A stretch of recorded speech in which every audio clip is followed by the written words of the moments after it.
Il y a quelques mois, j'étais complètement bloqué dans mon processus de création et je ne créais vraiment plus rien. Et puis là, j'ai découvert ces 2 livres.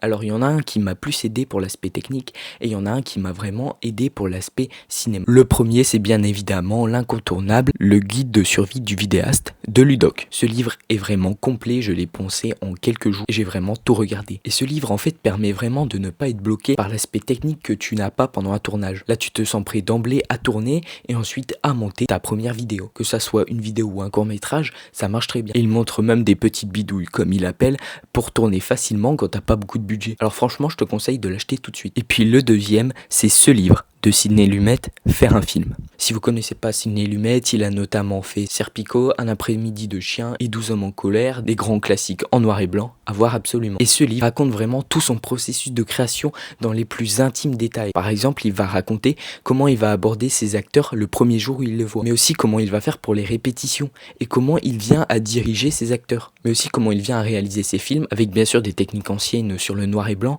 mais aussi du passage du noir et blanc aux couleurs qui est typique de sa filmographie finalement.